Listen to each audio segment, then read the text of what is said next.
for episode 7 of 5 Minute Major. I'm Natalie Norrie alongside Hockey East Commissioner Steve Metcalf. Thanks for joining me this morning, Steve. How are you? Hi, I'm doing great, Natalie. How are you? I'm doing well, thank you.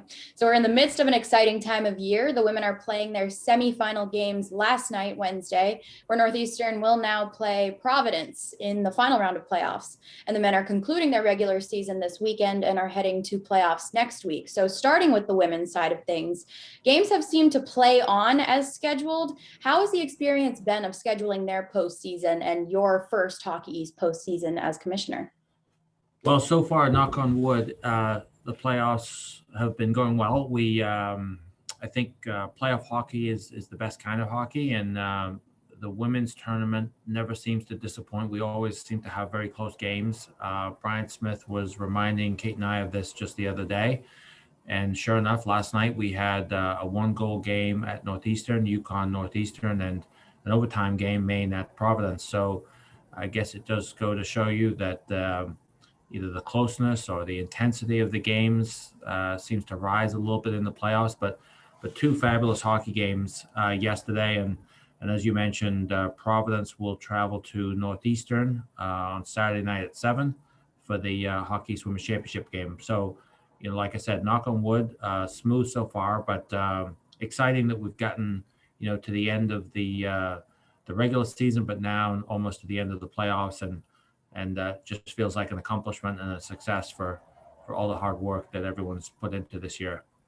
Absolutely. And like you said, it seems like teams kind of find that new level of play during playoffs. So it's always exciting. But as of right now, the men finish out this weekend with 6 games on the schedule remaining in their regular season. How is the postseason looking for them? And can you speak a little bit about their seeding?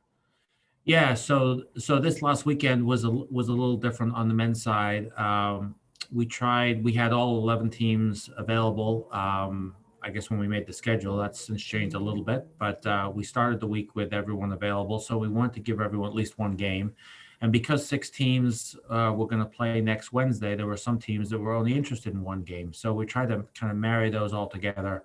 So the schedule looked a little lighter than it usually does, but also I guess we were trying to be strategic in thinking about the playoffs, but also trying to get a few new matchups that we hadn't had. I think it's just good for overall schedule equity within the league if you play new opponents as much as possible. So some of the seeds for the men's tournament will certainly be in play this weekend. So these games will be really important, I think, for a lot of teams, whether you're at the top, at the middle, or the bottom. You'll be fighting for a seed spot. So it could mean obviously a change of opponent for your first game, or it could be a home game or an away game.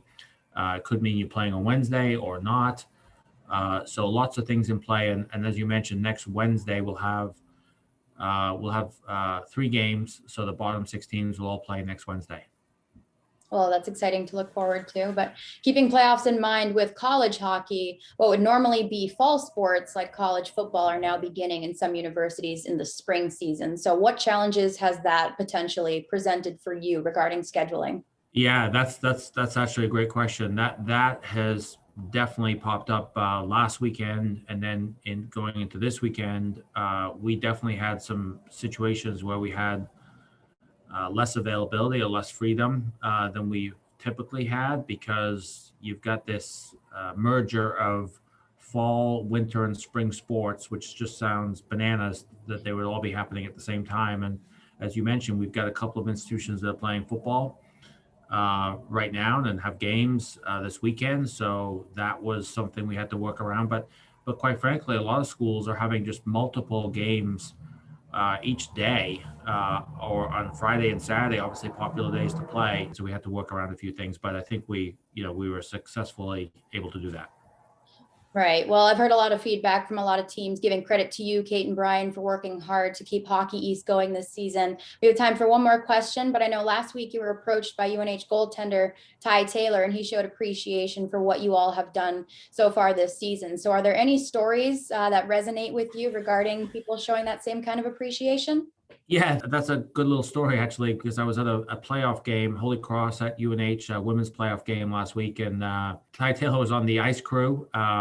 and he saw me there and came over and made a point to thank me and everyone involved for giving them such a meaningful season, such a decent amount of games.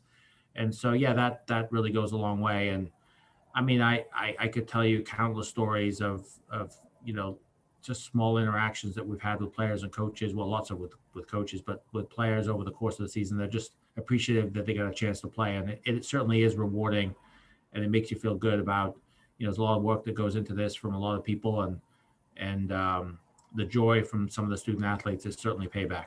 Yeah, absolutely. I know we're all appreciative of the time and hard work that you all have invested, but that about does it for our time today. So thank you very much. Enjoy the weekend, and we'll see you next week.